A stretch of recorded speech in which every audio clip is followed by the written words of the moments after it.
కర్నూలు జిల్లాలో కాటసాని అంటే ఒక ఫ్యాక్షనిస్ట్ గుర్తొస్తున్నాడు ఇప్పటికి ప్రజలకి. ఆ ఫ్యాక్షనిస్ట్ ఉన్నాడా ఇప్పుడు? నా మీద వాళ్ళ అద్దె ఇదని చెప్పేసి నేను ఈరోజు చెప్తున్నాను. 1985 నుంచి ఈ రోజు వరకు కూడా 2019 వరకు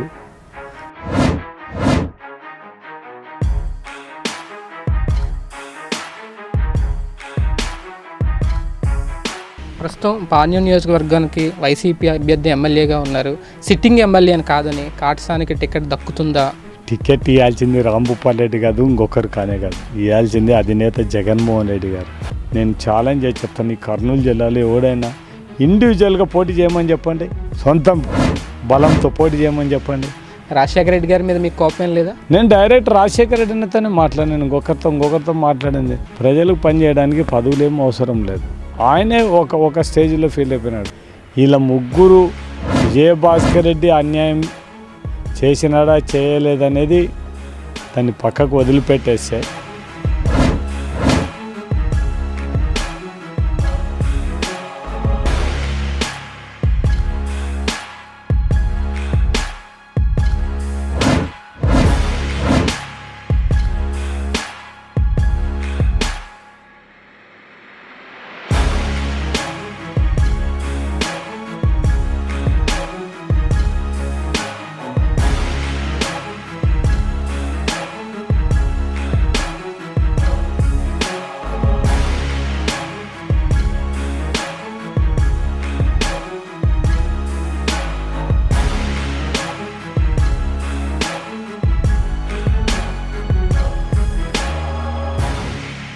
రైట్. ఆంధ్రప్రదేశ్ రాజకీయాల్లో కర్నూలు రాజకీయ పాత్ర చాలా కీలకమైంది. ప్రస్తుతం మనం కర్నూలు జిల్లా పాణ్యం నియోజకవర్గానికి సంబంధించిన మాజీ ఎమ్మెల్యే కాటసాని రాంభూపాల్ రెడ్డి గారి ఇంటి దగ్గర ఉన్నాం. ఆయన మాటల్లో తెలుసుకునే ప్రయత్నం చేద్దాం. 2019 ఎన్నికల్లో ఆయన విజయం ఎంతవరకు తథ్యం? వైఎస్ఆర్సీపీ తరపున ఆయన బరిలోకి దిగనున్నారా? అసలు ఏం జరుగుతోంది?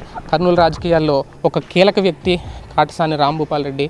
ఆయన మాటల్లో మరిన్ని విశేషాలు మీకు వినిపించే ప్రయత్నం చేస్తాం.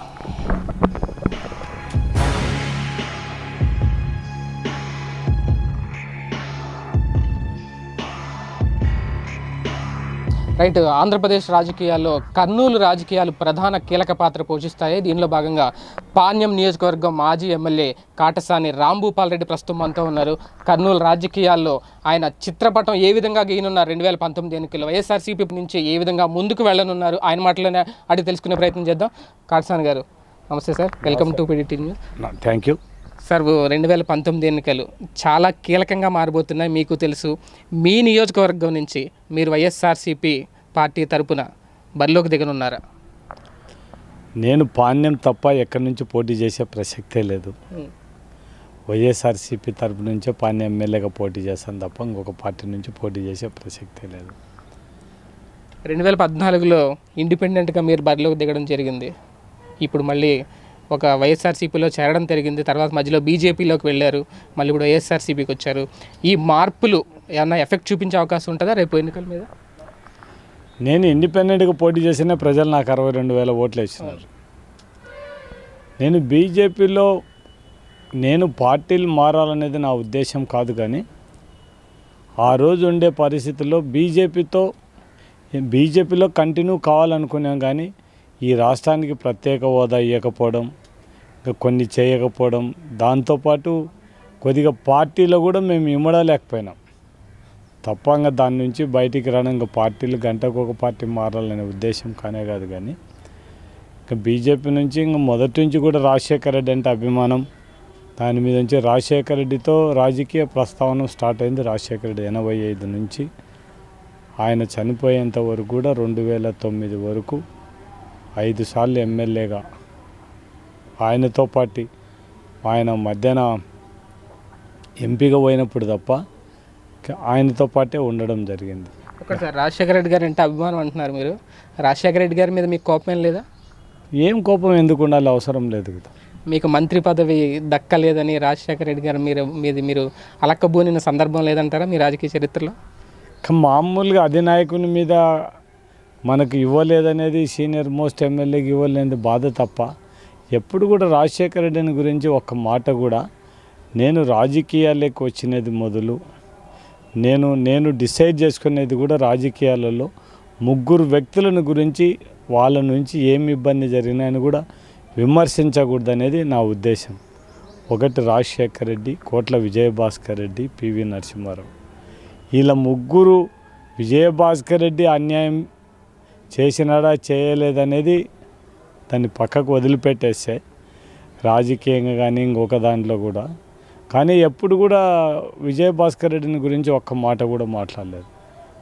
పివి నరసింహారావు ఆయన ప్రధానమంత్రిగా కర్నూలు జిల్లాలో ఎవరికి ఇవ్వని గౌరవం నాకు ఇచ్చినాడు. ఆ గౌరవాన్ని ఇప్పుడు నేను, రాజశేఖర్ రెడ్డి కూడా మొట్టమొదటిసారి ఆయన పిసిసి ప్రెసిడెంట్గా 85లో నాకు టికెట్ ఇచ్చినాడు. నేను దాని నుంచే ఎవరిని కూడా, ఈ ముగ్గురిని గురించి కూడా నేను ఈవెన్ ఇండిపెండెంట్గా పోటీ చేసినప్పుడు కూడా నేను ఎక్కడ కూడా ఈ నాయకుల ప్రస్తావన ఎక్కడ తీసుకురాను. నాకు ఓట్లేంటి, నేను పని చేస్తానని చెప్పినాను తప్ప నేను ఎప్పుడు కూడా ఇంకెక్కడ కూడా ఈ నాయకుల గురించి మాట్లాడు. మీరు ఎక్కడ విమర్శించిన దాఖలాలు లేవు, దానికి నేను ఒప్పుకుంటాను. కానీ మీకు మంత్రి పదవి ఇవ్వలేదు, 5 పర్యాయాలు వరుసగా ఎమ్మెల్యేగా గెలిచినా సరే నాకు సరైన ప్రాధాన్యత దక్కలేదు అని మీరు అప్పట్లో అలకబూనారు అనే ప్రచారం కూడా జరిగింది. నేను డైరెక్ట్ రాజశేఖర రెడ్డితోనే మాట్లాడాను, ఇంకొకరితో మాట్లాడింది. మేము ఎందుకు మాకు ఇవ్వలేదు అనేది కూడా లాస్ట్ రాజశేఖర రెడ్డి అన్న ఆయనే ఒక స్టేజ్లో ఫీల్ అయిపోయినాడు. నేను ఇవ్వలేకపోయినాను కొన్ని చాలా మంది దగ్గర కూడా, 2-3 దగ్గర కూడా చెప్పినాను, నన్ను నమ్ముకొని రాంభూపాల్ రెడ్డికి కొన్ని కారణాల వల్ల మంత్రి పదవి ఇవ్వలేకపోయినా ఏదో ఒకటి చేయాలని. కానీ అసెంబ్లీ అయిపోయిన తర్వాత ఆయనతో మాట్లాడడం జరిగింది. కానీ ఆయన బతికినంటే ఆ పరిస్థితి ఎట్లా ఉండేదో, ఆయన చనిపోవడం అనేది ఇంకా మనకు ఆయన బతికింటే ఖచ్చితంగా న్యాయం జరిగేది. ఆయన చనిపోవడంతో ఇంకా ఆయన ఏం న్యాయం చేయలేదు. ఆ పరిస్థితులే మీరు బీజేపీ వైపు వెళ్ళడానికి ఒక మార్గం అయింది అనుకోవచ్చా? అట్లా స్టేట్ డివైడ్ అయిన తర్వాత కాంగ్రెస్ పార్టీని నేను బీజేపీలో నేను ఫస్ట్ ఏ పార్టీలో ఎలక్షన్లు 2014లో ఏ పార్టీ తరఫున ఇండిపెండెంట్గా పోటీ చేసింది తప్ప నేను ఏ పార్టీ నుంచి పోటీ చేయలేదు. అట్లా ఏదో ఒక పార్టీ పోటీ చేసింటే పని ఎమ్మెల్యేగా ఉండేవాడినే.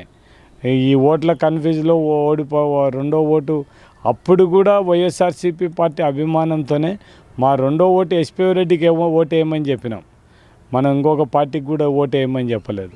అంటే ఇండైరెక్ట్గా అప్పుడు కూడా రాజశేఖర రెడ్డి అభిమానం. కానీ ఎస్పీ రెడ్డి వీళ్ళందరూ మనతో మాట్లాడినా కూడా రెండో ఓటు మనం ఎస్పీ రెడ్డికి ఎంపీగా ఓటు వేయమని చెప్పి, దాంతో కొన్ని కన్ఫ్యూజ్ ఓట్లు అయిపోయి ఆటోకు ఎన్నుకు ప్రాబ్లం వచ్చి ఓట్లలో ఓడిపోయినాం తప్ప ఈ పాణ్యం నియోజకవర్గ ప్రజలు ఎప్పుడు మనం వింటున్నారు. మనం ఇండిపెండెంట్ కూడా వాళ్ళు మనలా ఖచ్చితంగా మనకి వాళ్ళు ఎమ్మెల్యేగా ఉండాలనే కోరుకుంటున్నారు. అయితే మీరు చెప్తున్నారు 62,000 ఓట్ల మీద వచ్చినాయి నాకు ఇండిపెండెంట్గా చేసిన అని.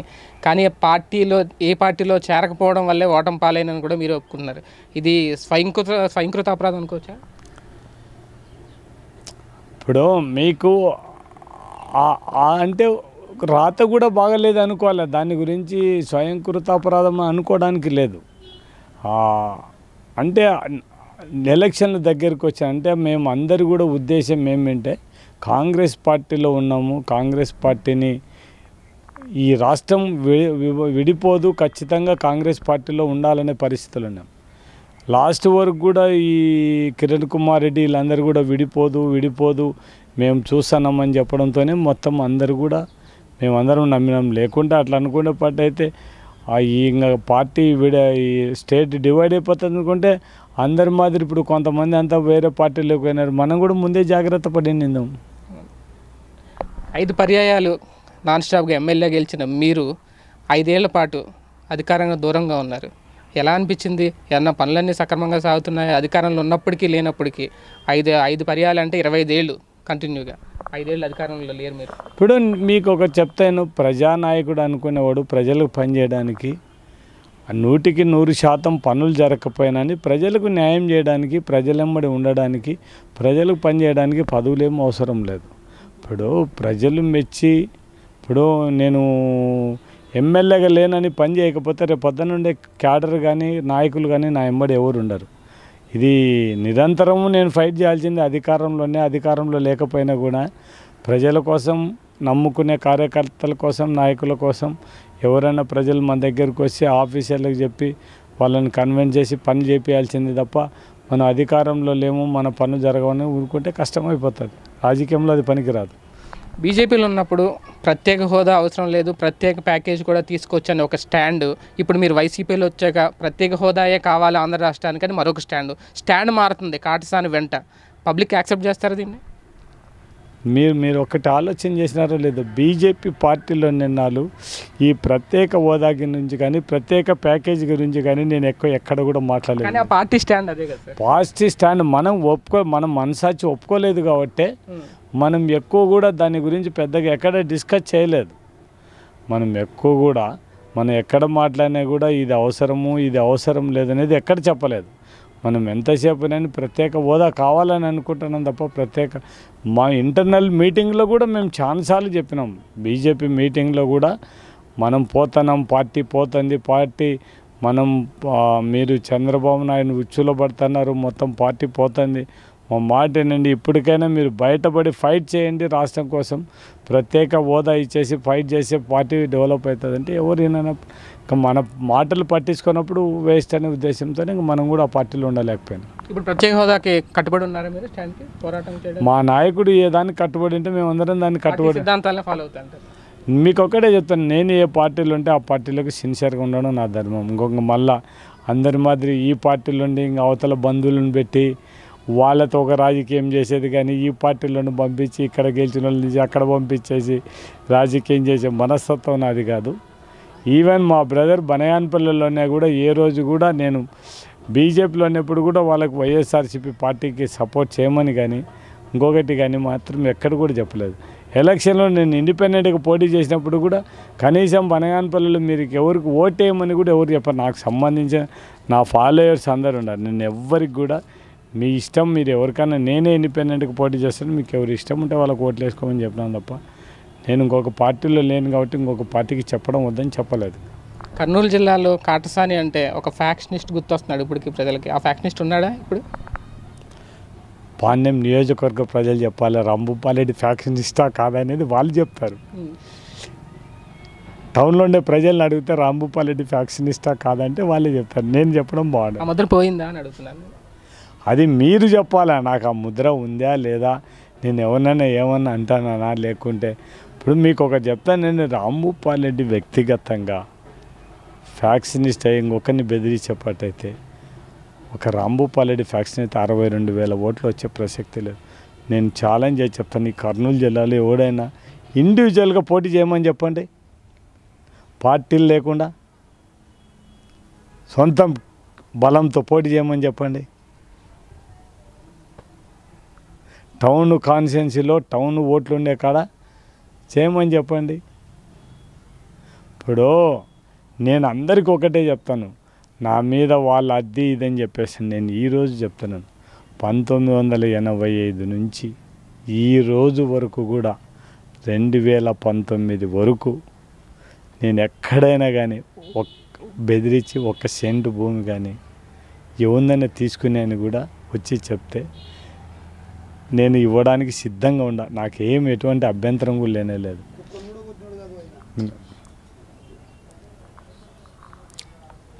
ఒకవేళ మనం పొలిటికల్ లీడర్గా ఒకవేళ ఎమ్మడుండే వాళ్ళు ఎవరన్నా వాళ్ళు ఏదైనా ఒకవేళ ఉండే ఉన్నది కానీ అది కూడా నా దృష్టికి ఎవరికైనా పేద ప్రజలకు కానీ ఎవరికైనా అన్యాయం జరిగినా కూడా 100% ఖండించి వాళ్ళకు సెటిల్ చేసి నా నోటీస్కి వచ్చినట్టు ఏవి కూడా అన్యాయం జరగడానికి వీల్లేదనేదే ఉద్దేశం. నాకు ఇప్పుడు మీకు ఒక చెప్తాను, ఇప్పుడు నేను గడప గడప వైఎస్ఆర్ తిరుగుతున్నాను. నాకు ఇంతకుముందు కంటే ఇప్పుడు మంచి రెస్పాన్స్ ఉంది. ప్రజలు దగ్గరికి పోతే వాళ్ళందరూ రిసీవ్ చేసుకుంటున్నారు. వాళ్ళు ఏదైనా ఉంటే డైరెక్ట్గా వాళ్ళకి ఏదైనా ఇబ్బంది ఉంటే నాతో చెప్పగలుగుతున్నారు. మనం ఏది ప్రాబ్లం సాల్వ్ చేయగలం, ఇది చేస్తామా లేకుంటే రేపు ఎలక్షన్ అయిపోయినాక చేస్తామని చెప్తాను. ప్రజలు కూడా ఇప్పుడు ఏం వద్దులే సార్, నువ్వు ఎలక్షన్ అయిపోయినాకనే మా పనులు చేయమని చెప్పే పరిస్థితి. అంటే ప్రజలు నా మీద నమ్మకం ఉంది. నేను నా ధ్యేయం ఒకటే, నా చేతనైనంతవరకు నేను 4వ ఎమ్మెల్యే అయిన తర్వాత దేవుడు నాకు మళ్ళీ అవకాశం ఇచ్చినాడు. ఇది ప్రజల కోసం, రైతుల కోసం. ఎవరైతే నా దగ్గరకు వచ్చి ఇది చేయమని అడిగితే మాత్రం ఖచ్చితంగా చేయడానికి, నా చేతనైన పని చేయడానికి నేను సిద్ధంగా. నన్ను పబ్లిక్ మీటింగ్లో తిట్టినోళ్ళు కూడా నా దగ్గరికి వచ్చినా కూడా నేను వాళ్ళకి పని చేసినాను. నాకు బనగానపల్లిలో నా దగ్గరికి వచ్చి నన్ను మాట్లాడి నీకెందుకు ఓటేయాలి, నీకు ఓటేయమనేటోళ్ళు కూడా వచ్చి కిడ్నీలు 2 ఫెయిల్ అయిపోతే వాళ్ళ దగ్గరికి వాళ్ళు పలకపోతే నా దగ్గరికి వచ్చి అతను రాలేక వాళ్ళ బంధువులు పంపిస్తే నువ్వేం లేదు ఎమ్మెల్యేగా నేను పని చేస్తాను అని హాస్పిటల్ తీసుకుపోయి ఆయన కిడ్నీలు మార్పిచ్చేసి మొత్తం అంతా చేయడం జరిగింది. అంటే దేవుడు ఇచ్చిన అవకాశాన్ని ప్రజల కోసం పనిచేయాలని తప్ప ఇంకొకటి కూడా ఆలోచన కూడా లేదు. నా ధ్యేయం ఒకటే, ఇంకా నేను అనుకునేది పాణ్యం నియోజకవర్గంలో జగన్మోహన్ రెడ్డి ముఖ్యమంత్రి అయి వైఎస్ఆర్సీపీ పార్టీ అధికారంలోకి వస్తే ఈ పాణ్యం నియోజకవర్గంలో ఉండే పేద ప్రజలు ఎవ్వరు కూడా నాకు ఇల్లు కావాలని అడగకుండా ఇల్లు కట్టేయాలనేదే నా ధ్యేయం. దాంతోపాటు రైతులకు ఇదే నగిరి గాలేరు కాలువ మనకు ఆల్రెడీ అందరినీ ఇవ్వబోతుంది. దాని నుంచి కొన్ని మండలాలకు ఇప్పుడు ఓరోకల్లు మండలంలో నీరు ఇవ్వడానికి అవకాశం ఉంది. దాన్ని లిఫ్ట్ ఇరిగేషన్ పెట్టి వాళ్లకు మొత్తం ఈ నందికొట్కూరు మొదలుకొని అనంతపురం పోయే కర్నూలు జిల్లా అనంతపురం బార్డర్ వరకు కర్నూలు జిల్లాకు సంబంధించిన అన్ని చెరువులకు నీళ్లు నింపడానికి సైడ్ బై ఇంకా కొద్ది దూరం ఉన్నాయని కూడా ఇంకొక చెరువు నుంచి ఇంకొక చెరువు కనెక్షన్ ఇప్పించైనా కూడా ఎక్కడైతే నీళ్ళు స్టోరేజ్ చేయడానికి అవకాశం అవన్నీ ఖచ్చితంగా చేయాలా. రైతులకు మాత్రం సాగునీరు అందించడానికి ఖచ్చితంగా మనకు జగన్మోహన్ రెడ్డి కూడా ఎక్కువ ప్రయారిటీ ఇస్తాడు కాబట్టి రైతుల కోసం ఖచ్చితంగా పనిచేస్తాం. వాళ్ళకు పండించిన పంట గిట్టుబాటు ధర ఉండే విధంగా, చదువుకునే పిల్లలకు అందరికీ ఉపాధి కల్పించే విధంగా, వైద్యం కూడా ప్రతి ఒక్కరికి కూడా వైద్యం అందుబాటులో ఉండే విధంగా ప్రతి ఒక్కరు కూడా ఎటువంటి ఇబ్బందులు కూడా చేయాలనే మా ధ్యేయం. దానికి దేవుడు సహకరించాలా, ప్రజలు కూడా సహకరించాలని కోరుకోవడం జరుగుతుంది. ప్రస్తుతం పాణ్యం నియోజకవర్గానికి వైసీపీ అభ్యర్థి ఎమ్మెల్యేగా ఉన్నారు. సిట్టింగ్ ఎమ్మెల్యే అని కాదని కాటసానికి టికెట్ దక్కుతుందా అనే ఒక ప్రశ్న పడుతుంది. టికెట్ ఇవ్వాల్సింది రాంభూపాల్ రెడ్డి కాదు, ఇంకొకరు కానే కాదు. ఇవ్వాల్సింది అధినేత జగన్మోహన్ రెడ్డి గారు. జగన్మోహన్ రెడ్డి గారికి ఎవరికి ఇష్టం ఉంటే వాళ్ళకి టికెట్ ఇస్తాడు, ఎవరికి ఇవ్వకూడదంటే వాళ్ళకు మానేస్తాడు. జగన్మోహన్ రెడ్డి గారే సిట్టింగ్ ఎమ్మెల్యే అని కాదని కాటసానికి టికెట్ ఇస్తారా? నా భరోసా నాది. నాకు జగన్మోహన్ రెడ్డి ఇస్తాడని నాకు ధైర్యం ఉంది. చూసాం, సీ అండ్ వెయిట్ అంతే. ఇంకొక 5-6 రోజులు ఉంటే తెలిసిపోతుంది కదా ఎవరికి టికెట్ ఇస్తారో, ఎవరికి అనౌన్స్ చేస్తారో, ఎవరికి అనౌన్స్ చేయడం అనేది. మీ ఓన్గా మేనిఫెస్టో ఎలా ఉండిపోతుంది అనుకోవచ్చు 2019 ఎన్నికల ముందు మీ నియోజకవర్గానికి సంబంధించి? మా నియోజకవర్గానికి సంబంధించింది ఏం లేదు. మా నాయకుడు ఏం చేస్తా అంటే అవన్నీ ప్రజల ముందుకు తీసుకొని పోతున్నాం. మన ప్రియారిటీస్ ఏం లేదు. ఆల్రెడీ మా జగన్మోహన్ రెడ్డి రైతులకు సాగునీరు అందియాలనేది ఒకటి, వీళ్ళకందరికి కూడా మనం పండించిన పంటకు గిట్టుబాటు ధర, బీద పిల్లలు చదువుకుంటే వాళ్ళు ఇద్దరు చదువుకుంటే వాళ్ళకు 15,000 రూపాయలు ఇచ్చేటట్టు, ఇవన్నీ కూడా ఇప్పుడు మనకు దాని గురించి ఆయన ఆల్రెడీ మనం ఏదైతే చేయాలనుకుంటున్నామో మాకంటే ముందే మా నాయకుడు ప్రజలకు చేయాలన్నప్పుడు ఇంకా మన స్పెషల్గా ఏముండదు. మనకి ఈ ఏరియాకు సంబంధించిన అంద్రీనివా నీళ్లు తీసుకుపోవడం ఒకటి. ఈ కారణం పాణ్యం నియోజకవర్గం నుంచి ప్రతి ఒక్క పేదవానికి కూడా ఇల్లు లేదని ఇబ్బంది చాలా మందిని నేను గడప గడప వైఎస్ఆర్ పోయినప్పుడు పాపం చాలామంది మేము ఈ ఇళ్ళల్లో ఉండి 3,000-4,000 అద్దెలు కడుతున్నాం, మాకు వచ్చే డబ్బులు తక్కువ అనేది వాళ్ళు చాలామంది బాధపడరు. వాళ్ళని దృష్టిలో పెట్టుకొని ఖచ్చితంగా జగన్మోహన్ రెడ్డి గారిని ఒప్పించి మనం ఇల్లు, ఇప్పుడు ఆల్రెడీ జగన్మోహన్ రెడ్డి గారు ఇల్లు 5 లక్షలు ఉచితం ఇస్తానని చెప్పి మనం ఆ ఇండ్లు ప్రతి ఒక్క పేదవానికి ఇచ్చేటట్టు ఏర్పాటు చేస్తాం. ప్రస్తుతం మీరు చూసే ఉంటారు టీడీపీ ఎన్నికలకు ముందు ప్రవేశపెడుతున్న పథకాలు, పసుపు కుంకుమ కానివ్వండి, పింఛన్లు పెంచడం కానివ్వండి, 2,000 చేయడం కానీ ఇవన్నీ ఎఫెక్ట్ చూపిస్తాయనుకుంటున్నారా పాణ్యం రాజకీయాల మీద? ఇప్పుడు ప్రజలు మైండ్లో ఒకసారి డిసైడ్ అయిపోయి ఓట్లు వేయాలని డిసైడ్ అయిపోయిన తర్వాత ఎన్ని పెట్టినాయని కూడా ప్రజలకు అందరికీ తెలుసు. చంద్రబాబు నాయుడు 2014లో ఎన్నో ప్రామిసులు చేయడం జరిగింది. ఎలక్షన్లు అయిపోయినాక ఆ ప్రామిస్ చేయలేదు. ఆయన చేసే ప్రామిస్లలో కూడా ఇటువంటిదే. ప్రతి ఒక్కరు అనుకునేది చంద్రబాబు నాయుడు ఇంట్లో నుంచి కానీ ఇంకొకరి ఇంట్లో నుంచి ఏ రాజకీయ నాయకుడైనా ఏ వాగ్దానం చేసినా ప్రజల సొమ్ముతో వాగ్దానాలు చేయాల్సిందే. నా ఇంట్లో డబ్బులు కానీ లేకుంటే ఇంకొకరి ఇంట్లో డబ్బులు తెచ్చిచ్చేది ఏమి ఉండదు. ప్రజలు నా సొమ్ము ఇస్తే వైపు ఆయన సొమ్ము తీసుకునేవని ఆలోచన చేసే పరిస్థితి ఉంటారు. ఆ సొమ్ము నాది కాదన్నప్పుడు వాళ్ళ ఇష్టం, వాళ్ళకి ఎవరికి నచ్చితే వానికి ఓటేస్తారు. అంటే ఇప్పుడు ఒక పక్క మీ పార్టీ అధినేత జగన్ గారు కానివ్వండి పోటాపోటీగా విడుదల చేస్తున్నారు పథకాలు. పింఛన్ 1,000 అంటే ఆయన 2,000 చేసి అడిగిన 2,000 అంటే ఆయన 3,000 చేస్తున్నారు. ఇప్పుడు మళ్ళీ 3,000 ప్రకటిస్తున్నారు. దీన్ని ఎలా అర్థం చేసుకోవాలి ప్రజలు? ఇది మీరు కూడా ఎన్నికల అంటేనే చెప్తారా దీనికి సమాధానం? ఇప్పుడు మాది ప్రతిపక్షం, వాళ్ళు అధికార పక్షంలో ఉన్నారు. వాళ్ళు 4 సంవత్సరాల 8 నెలలు ఎందుకు అభివృద్ధి కార్యక్రమాలు చేయలేకపోయినారు? మా నాయకుడు నేను అధికారంలోకి వస్తే చేస్తానని చెప్తున్నాడు. మా నాయకుడేం అధికారంలో లేడు. ఇప్పుడు 4 సంవత్సరాల 8 నెలలు అధికారంలో ఉండి కేవలం ప్రజల గురించి కానీ సంక్షేమ పథకాలను గురించి పట్టించుకొని వాళ్ళు కేవలం ఎలక్షన్ స్టంట్ కోసమే వాళ్ళు చెప్తాం. కానీ మా నాయకుడు 1.5 సంవత్సరం ముందే ప్రజల్లో ప్రజా సంకల్పయాత్ర ఈ రాష్ట్రంలోని సమస్యలు తెలుసుకోవడానికి ప్రజా సంకల్పయాత్ర చేయడం జరిగింది. ఆ ప్రజా సంకల్పయాత్రలో ప్రజలు ఇచ్చిన అర్జీలు అయితేనేమి వాళ్ళు పడే ఇబ్బందులన్నీ గుర్తుపెట్టుకుని ప్రజా సంకల్పయాత్ర నవరత్నాలన్నీ డిక్లేర్ చేయడం జరిగింది. ఇవన్నీ మన ప్రజలకు చేస్తామని చెప్పి చంద్రబాబు నాయుడు అధికారంలో ఎందుకు చేయలేకపోయినాడో చెప్పండి. కేవలం జగన్మోహన్ రెడ్డి పాంప్లెట్ నవరత్నాలు నేను అధికారంలోకి తీసుకొచ్చిన తర్వాత అని చెప్తేనే ఇవన్నీ ఇవ్వగలిగినారు తప్ప లేకుంటే చంద్రబాబు నాయుడు ఎందుకు చేయలేకపోయినాడు చెప్పి 4 సంవత్సరాల 8 నెలలు ప్రజల గురించి పట్టించుకున్న నాయకుడు కేవలం 2 నెలలు పెట్టినాడు. ఇప్పుడు ఇంకొక నెలకి ఎలక్షన్లు వస్తున్నాయి. ఎలక్షన్లో నాకు తెలిసినంత ఈ రాష్ట్ర ప్రజలందరూ కూడా ఇదంతా ఎలక్షన్ స్టంట్ తప్ప ఇదేముండదు. ఇంకెవరు కూడా దీన్ని చూసి మోసపోరు అనేది నా ఉద్దేశం.